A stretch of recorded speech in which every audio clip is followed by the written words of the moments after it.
Ah, chegou? Olá, começando a terceira videoaula. Quando um rio chamado Atlântico, quando Ubuntu se encontra com Tecoporã. Escolhi esse tema exatamente para apresentar esse encontro entre as filosofias e as éticas africana e ameríndia, e de como elas se cruzam nessa terra que veio a se chamar Brasil, e de como a busca por essa filosofia é tão necessária nos tempos atuais. Porque, em primeiro lugar, não há nada mais prático do que uma boa filosofia. Porque quando nós encontramos o V, encontramos uma filosofia, nós temos condições, aí sim, de apresentar soluções práticas para os problemas que estamos vivendo.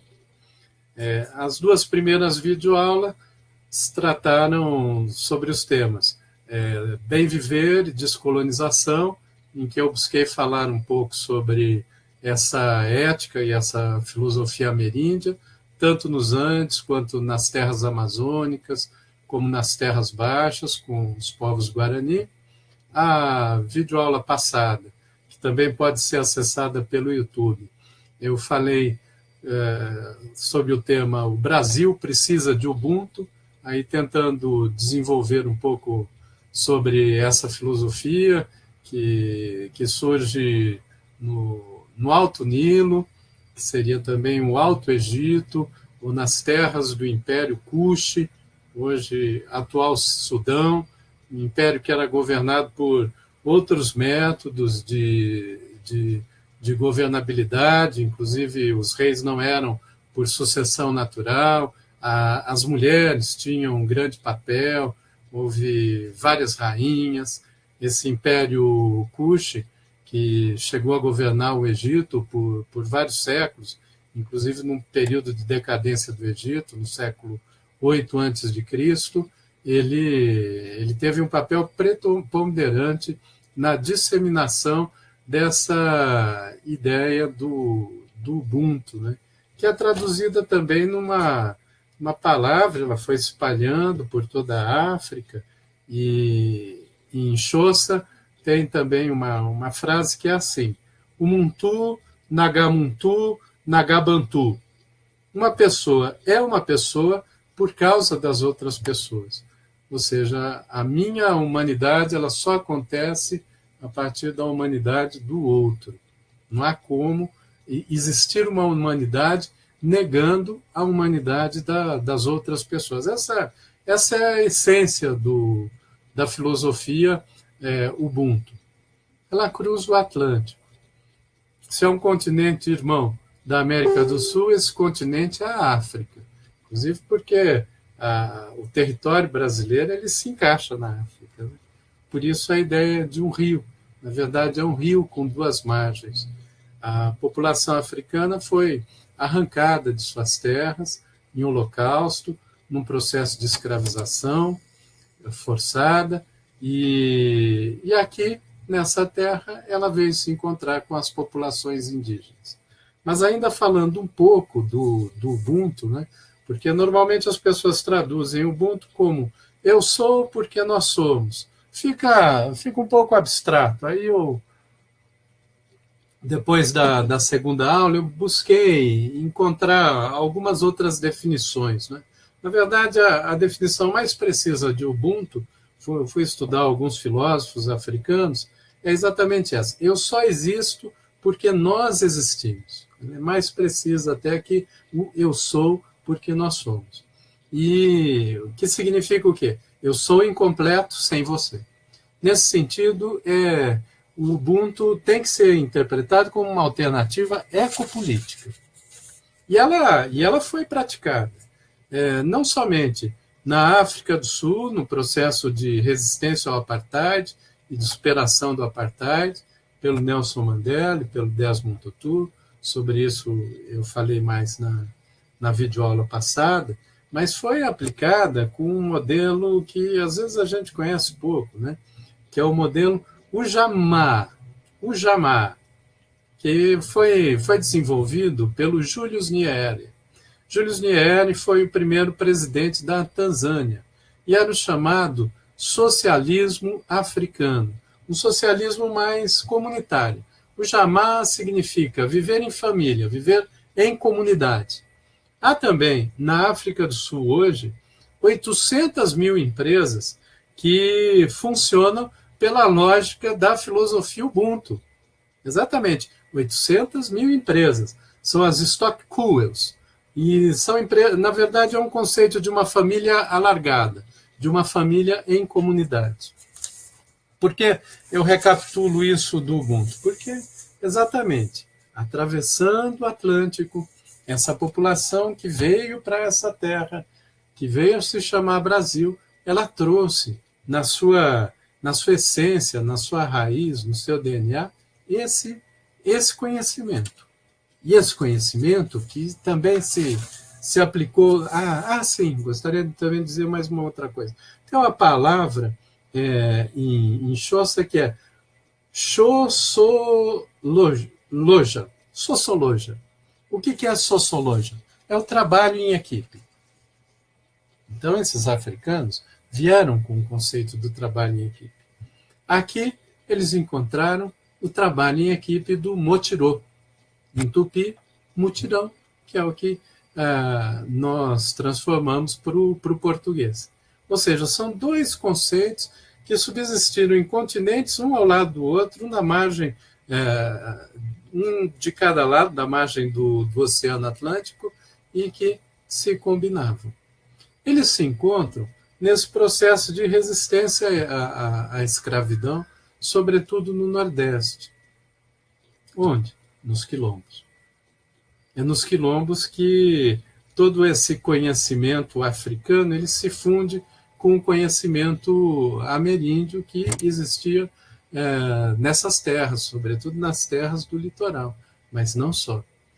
No caso dos povos Guarani, para ser um chefe Guarani, o chefe Guarani é algo muito interessante, porque ele é a pessoa mais pobre da aldeia. Por quê? Porque ele tem um conceito de que ele, para ser chefe da aldeia, ele tem que servir, e ele tem que presentear, ele tem que ter generosidade para toda a sua comunidade. Quando ele deixa de ter essa sensação do servir e não servir-se, né, resolvendo conflitos e tudo mais, ele deixa de ser chefe. É assim que funciona entre os povos Guarani, que é de onde vem a palavra Tecoporã, o modo bom de viver. O que é o Tecoporã, portanto?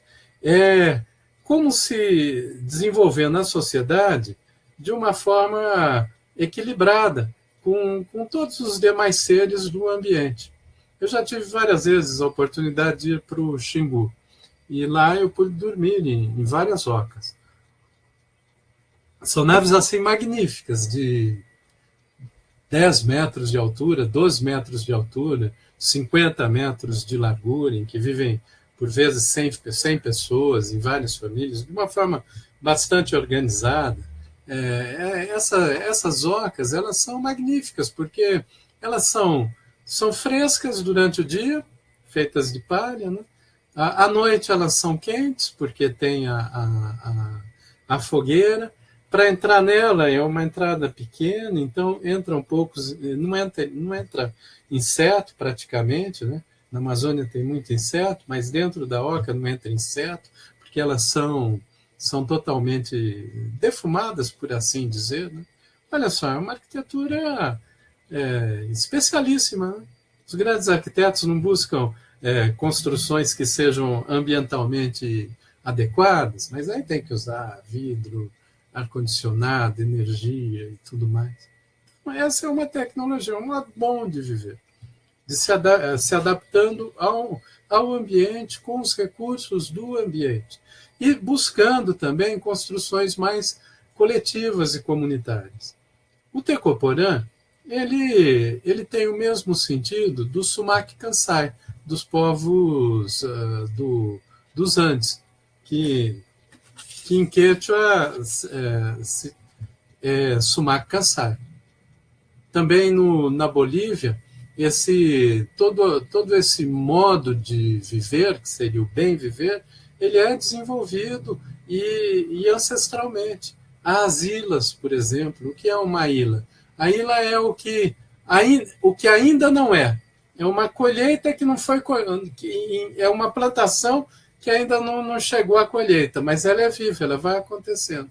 Isso resulta em que há toda uma série de mecanismos de crédito entre as populações andinas, baseado fundamentalmente na solidariedade, no vínculo comunitário. Isso seria também a gente aplicar uma política do bem viver, que implica em pensar a existência em sociedade de uma outra forma, a partir da recuperação da ideia dos bens comuns, do espaço comunitário, do biocentrismo. Essa é a essência. E isso se praticou nos quilombos. Daí também nasceram as religiões afro-brasileiras, como o candomblé. O candomblé é resultado da fusão do encontro dos orixás com a Jurema sagrada dos indígenas, com o conhecimento do segredo das plantas, que aí eram plantas nativas dessa terra, e que se disseminava por aí de uma forma muito, muito intensa.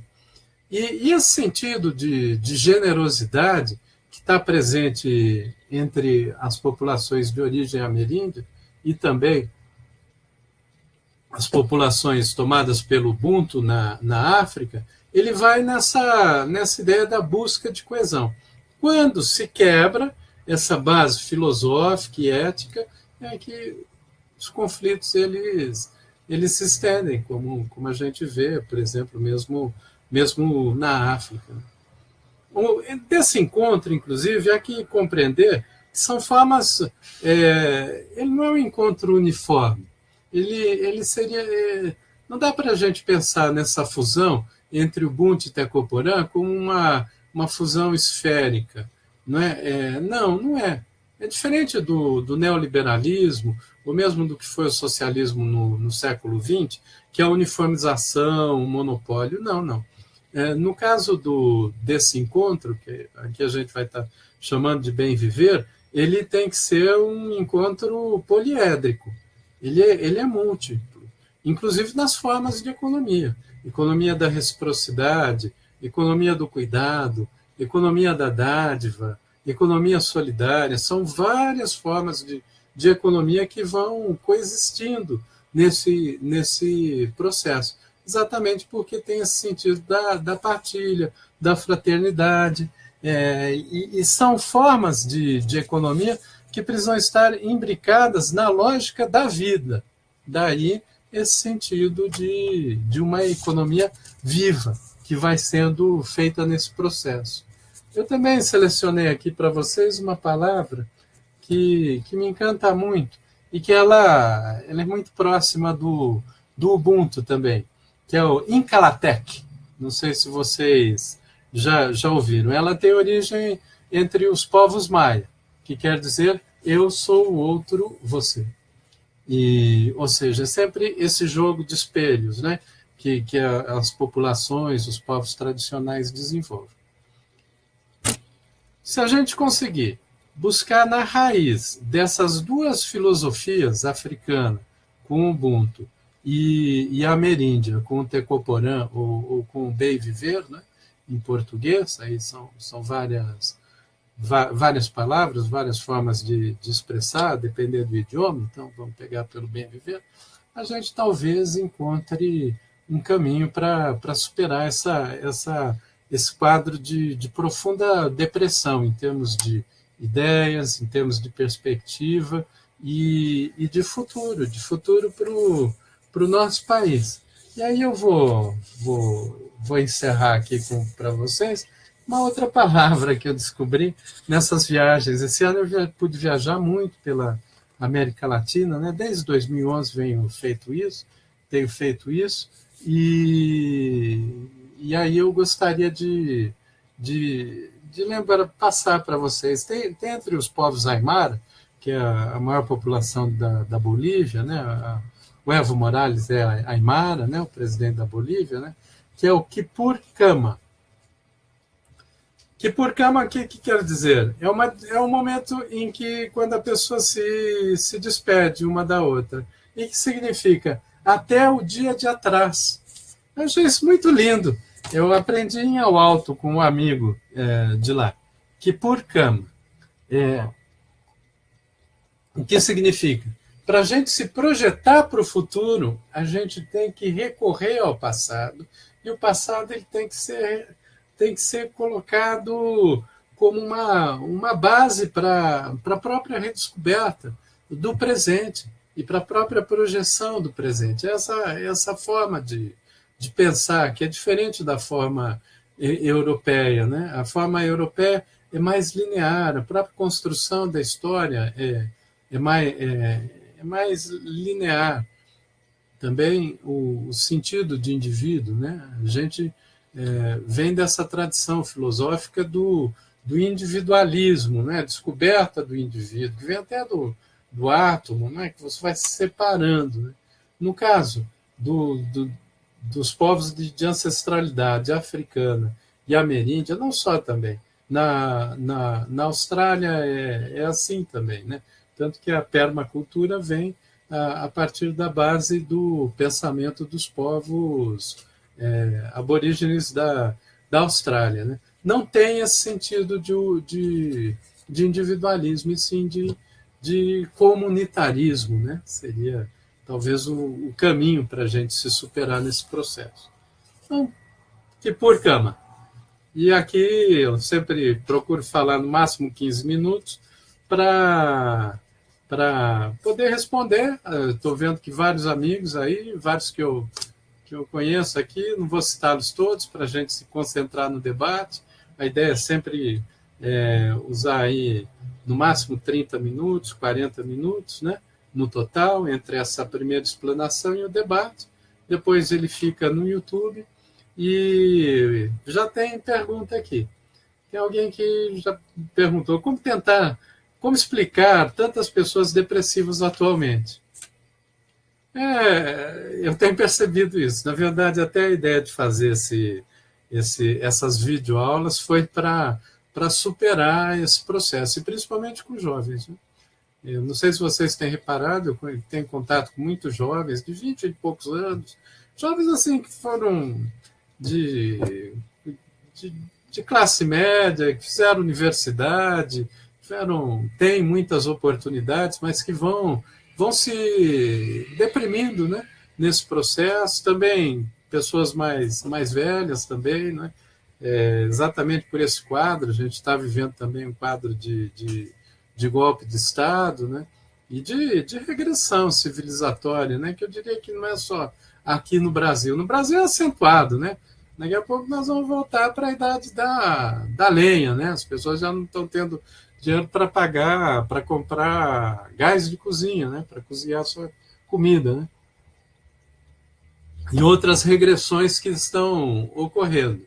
Mas houve outros momentos na sociedade em que se passou por períodos regressivos, né?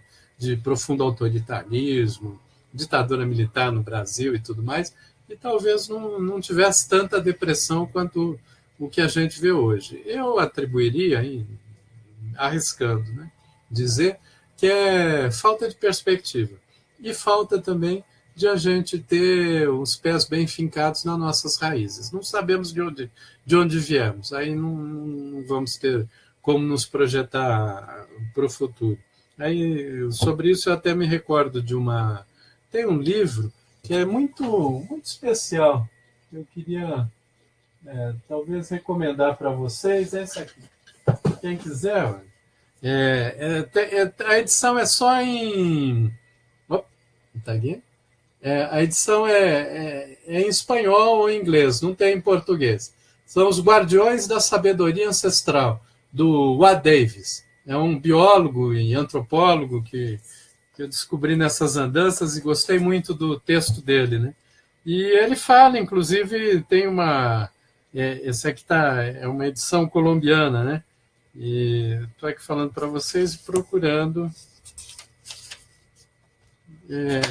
o seguinte: ele fez uma aventura que foi navegar pela Polinésia em barcos polinésios, né? Ele queria entender como que aquela população conseguia navegar sem recursos de bússola, de mapa e tudo mais. Tem um mestre navegador nesses barcos, né? E ele foi com o mestre navegador, Nonoa, e passou 40 dias no Pacífico, né? E aí, em certa ocasião, ele pergunta para esse mestre navegador como que ele consegue encontrar a direção, né? Aí esse mestre praticamente não dorme o tempo todo na navegação, né? Aí ele diz que, e aí o A. Davis até pergunta para ele, mas como que é se projetando nas estrelas? Ele diz sim, observando as estrelas, mas não basta observar as estrelas. É preciso saber de onde nós viemos para saber para onde iremos, né? Essa busca. Daí eu creio que quando a gente descobre de onde nós viemos, quem sabe o Ubuntu e o Tecoporã nos ajude a descobrir isso e até a superar muitos quadros depressivos, né? Como o bem viver e o Ubuntu poderia ajudar a evitar esse comportamento, né? O comportamento de hoje. É exatamente por isso, porque como o bem viver e o Ubuntu têm esse componente comunitário, há processos de ajuda, de amparo. Vejam essa experiência das 800 mil empresas de família alargada, baseadas na filosofia Ubuntu, que funcionam na África do Sul. É uma outra rede solidária de funcionamento. Tem, inclusive, o lucro, mas é um lucro comunitário, familiar. Como as Ilhas, na Bolívia, né, que hoje é uma rede de crédito maior que qualquer outro banco e que não tem um papel, ninguém assina nada. Se constrói casas, se desenvolve empreendimentos a partir dessa cultura das ilhas, né? Então é uma cultura de um suporte, de um amparo comunitário, né? Aqui a Maria Antonieta, do Rio Grande do Sul, falou sobre, pensando em Tecoporã, o que você acha da candidatura da Sônia Guajajara para presidente? Seria um pontapé inicial? Olha, eu sou muito entusiasta da candidatura da Sônia Guajajara, né? A Sônia Guajajara, uma liderança indígena lá do Maranhão, e que tem se destacado muito e na verdade, a gente precisa trabalhar com todo esse conjunto de protagonismos, né? O que a gente precisa é ter, nesse cenário, olha, daqui 10 meses vão ter eleições no Brasil.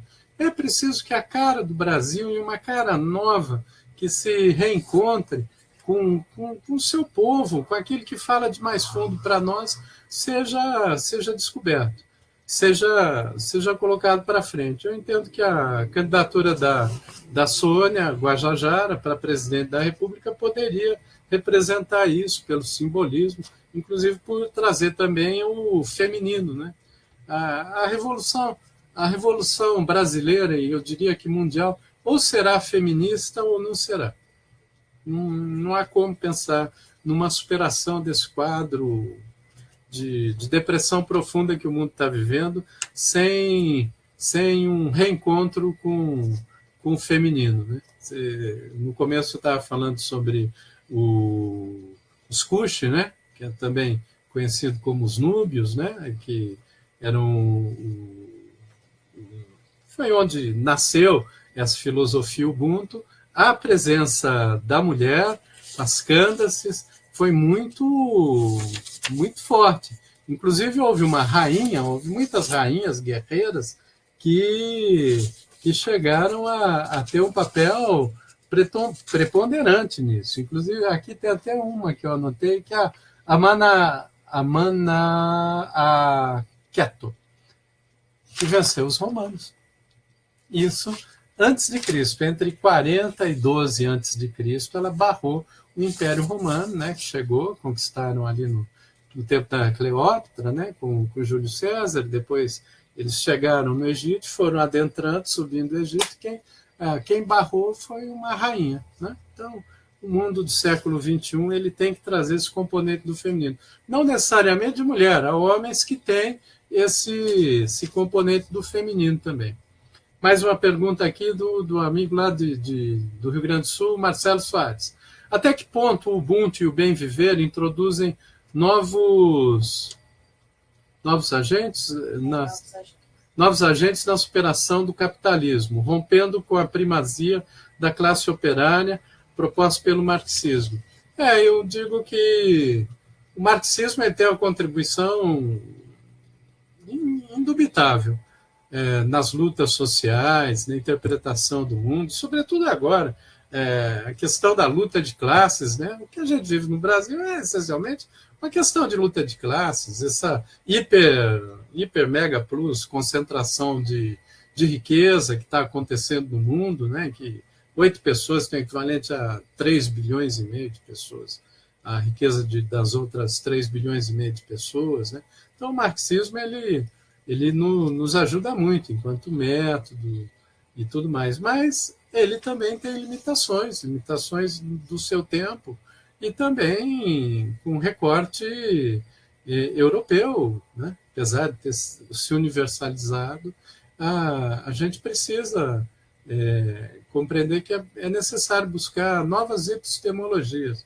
O Boaventura Souza Santos ele fala buscar as epistemologias do Sul, né?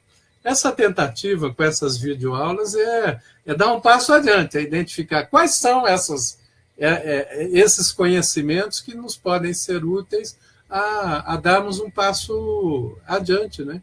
Anticapitalista, num sentido comunitário, mas não necessariamente socialista, ou não socialista do século XX, né? Buscar novas formas, como o que houve ali na Tanzânia, né? Com o Julius Nyerere, que a gente praticamente não fala, a gente sabe do que houve na Rússia, a gente sabe do que aqui Cuba, que é próxima nossa, mas estudamos pouco outras experiências, né? A experiência de Palmares também, né? Aliás, eu queria fazer um parênteses e dizer que tem um livro aí que eu nem leio, sabe? É de um guia politicamente incorreto que está fazendo uma difamação contra Zumbi dos Palmares, né? Diz que Zumbi tinha escravos. Isso é de uma canalice sem igual. Além de ser escrito, eu não me recordo qual é o nome do escritor desse livro, é um que está nesse processo de revisionismo, né, para destruir marcos da história, né, pontos de referência. O objetivo é só esse, né? E aí eu fui ler alguma coisa dele assim e vi que são barbaridades. Eu sou historiador, né? O historiador ele tem que cruzar várias informações. Ele não cruza. No texto dele diz que, talvez que, pode ser que Zumbi dirigia um território muito grande, é certo que ele teria escravos. Por quê?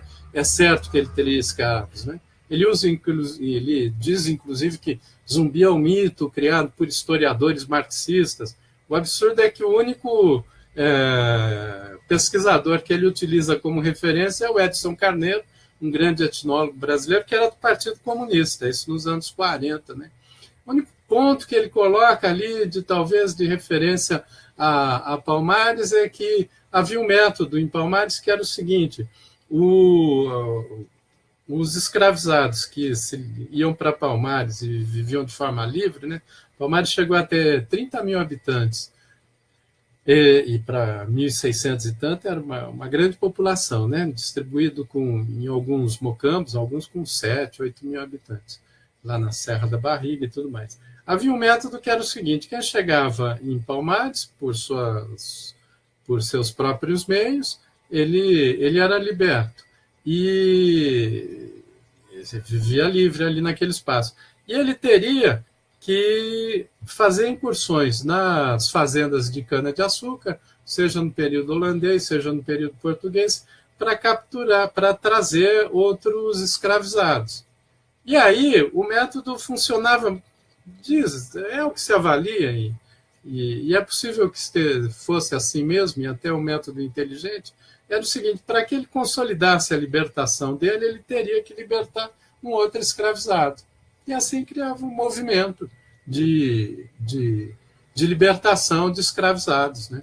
E isso numa população elevadíssima para a época, 30 mil pessoas. Também não dá para pensar Palmares com o nosso pensamento de hoje. Isso seria um anacronismo, né? Temos que avaliar Palmares no século XVII, naquela realidade. Para Palmares foram acolhidas aí várias populações. Primeiro foi exatamente o grande encontro com os povos indígenas, que ensinaram a esses africanos a como viver nessa outra terra. Era uma junção não somente de escravizados africanos, mas também de mamelucos, de cafusos, brancos pobres. Há relatos também de judeus que, no final do período holandês, alguns foram para Palmares.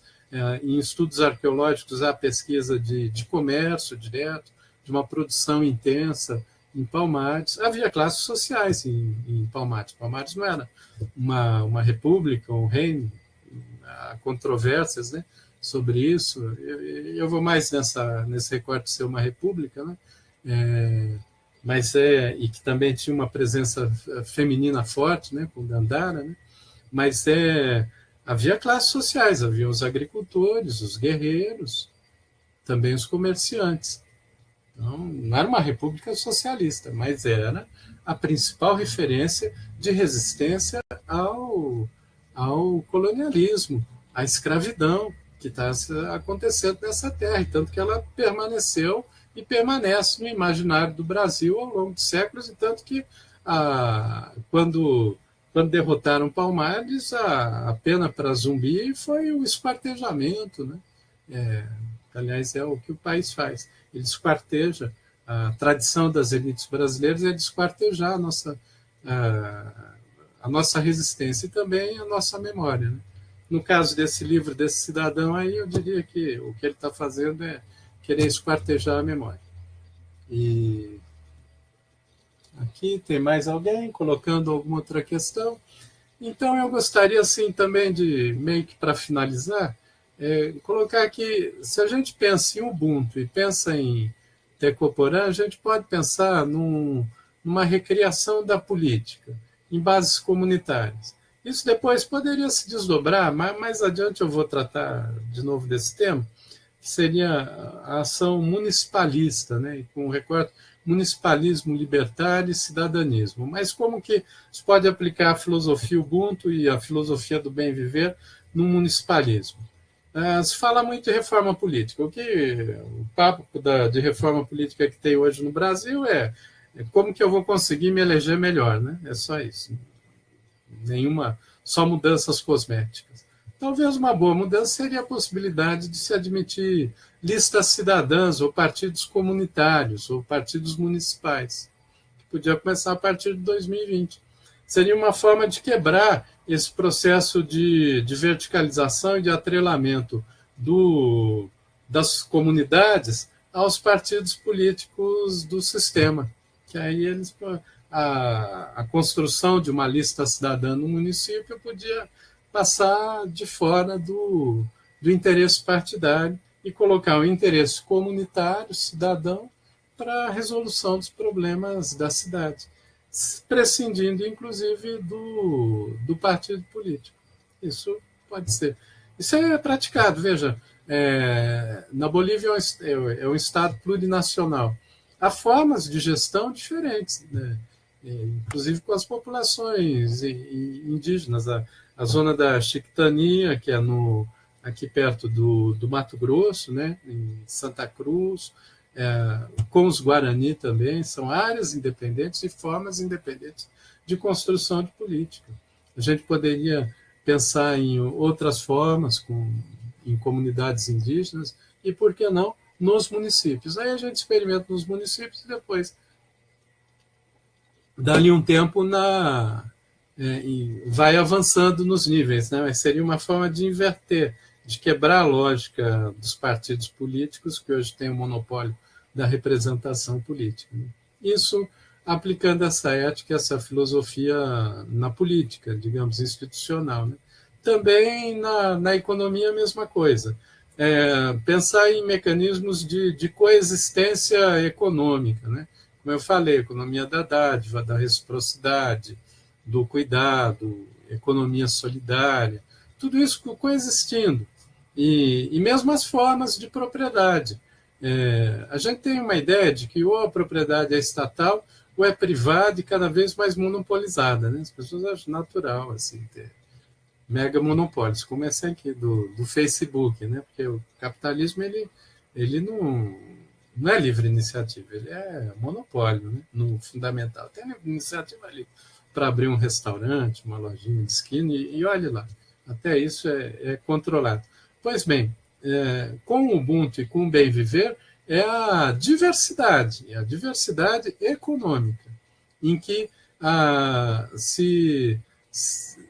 se rompe com a ideia da exploração. Né? Não é a ideia da exploração, é a ideia da convivência, da coexistência, que é aquilo que eu falei na primeira videoaula sobre o bem viver. Né?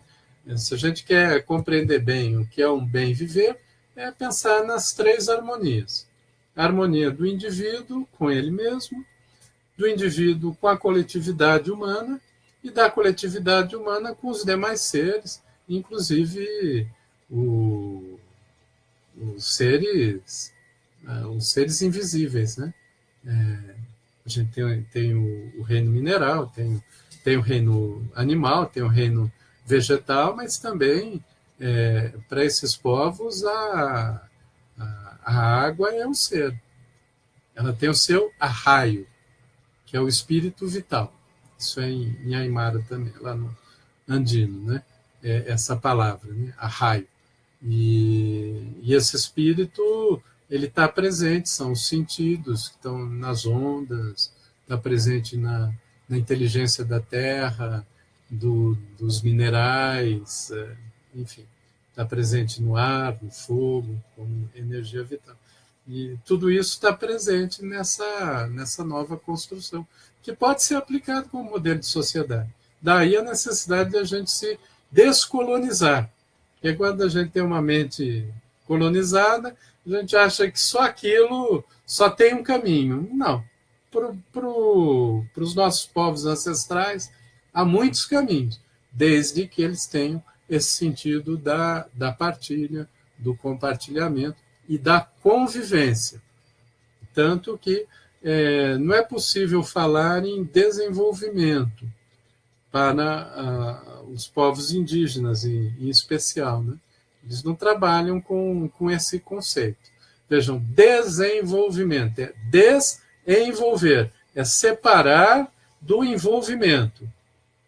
O caminho do bem viver é o reenvolver, para conviver, que está presente também no Ubuntu.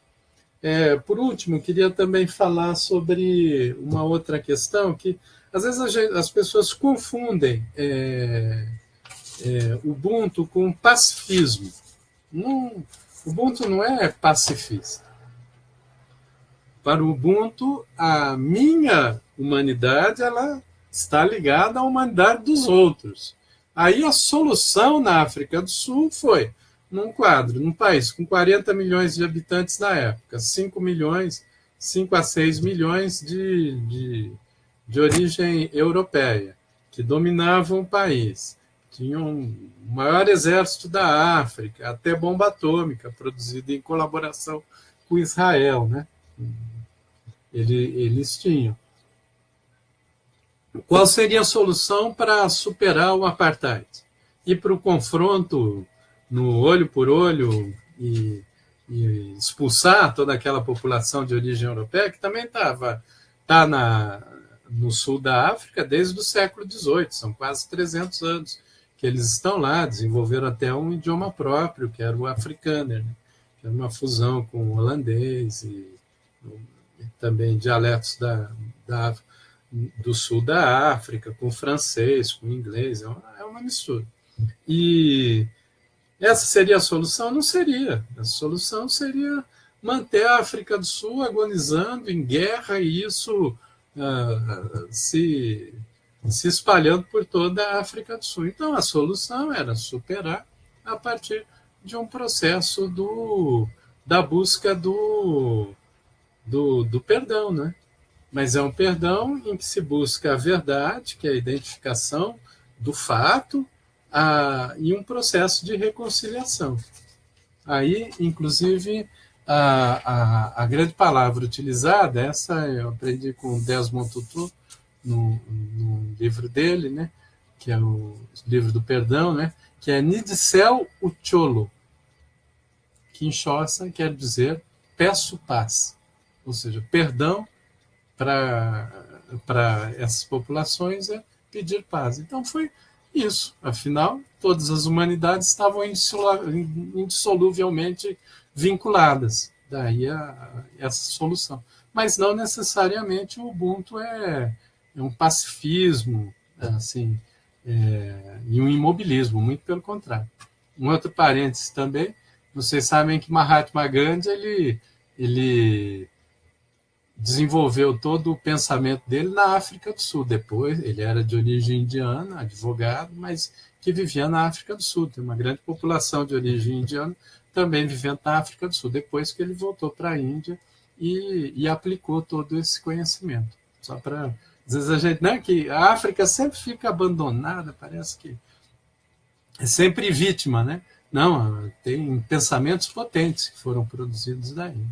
Começar do Egito, né? Lá na base da civilização ela é na África, né?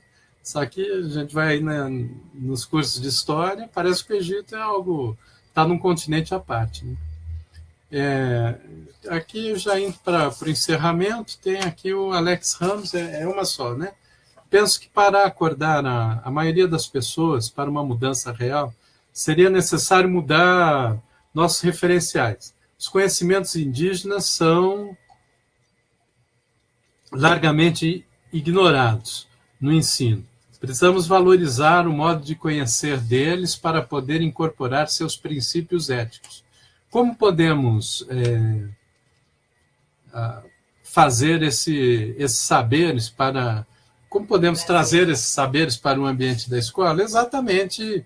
A iniciativa que eu estou fazendo aqui é um historiador independente, com 40 anos de militância social e política, que eu achei que tinha que superar esse quadro, tentando introduzir esses pensamentos, né? Cada um de nós vai reproduzindo, vai fazendo. A gente precisa conversar com as pessoas, precisa sair desse ambiente de estupidez que o país está tomado, né? De um ódio fabricado, manipulado, que tem acontecido, e a única forma de nós encontrarmos força nisso é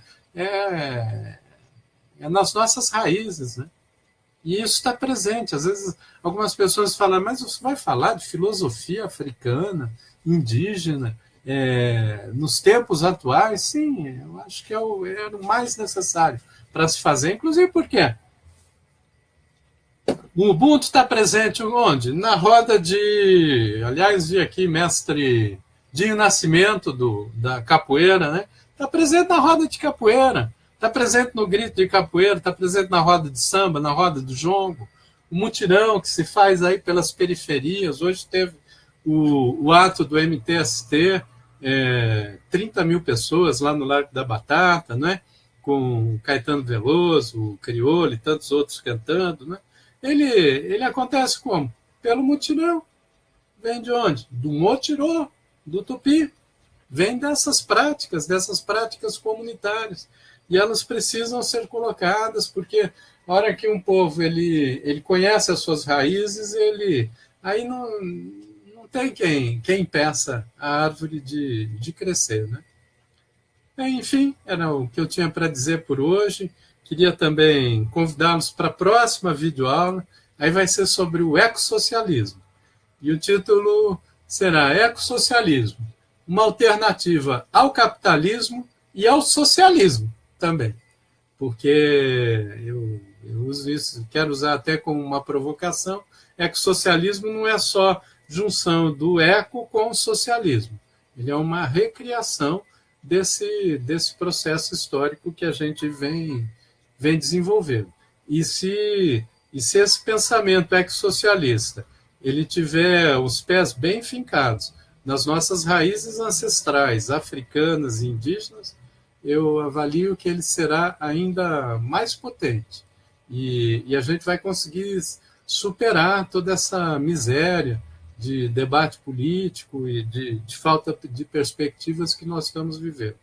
Vai ser a última videoaula do ano, sempre estou fazendo aos domingos, às 19 horas, mas depois vou ver se o das 10 da noite talvez tenha sido um bom horário também, não é?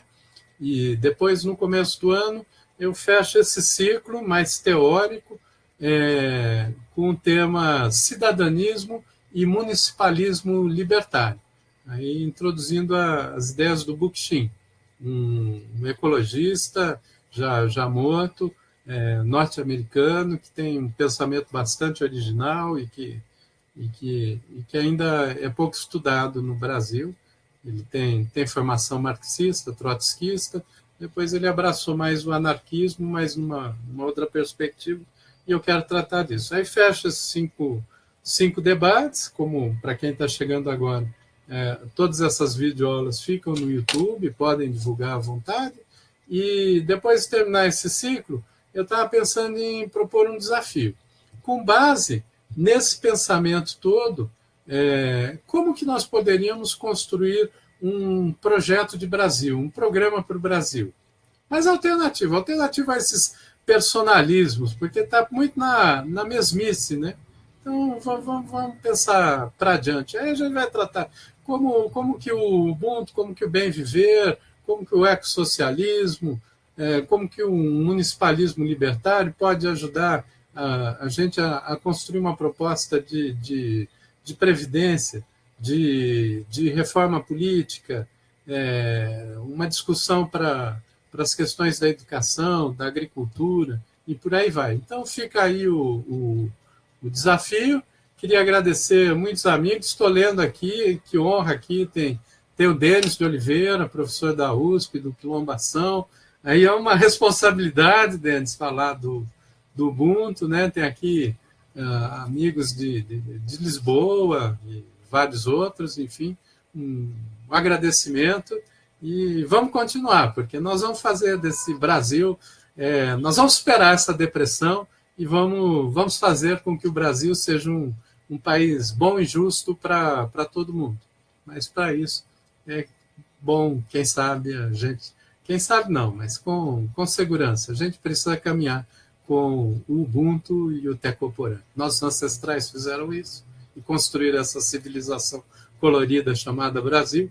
Por que a gente não vai conseguir fazer e não vai conseguir honrá-los? Obrigado.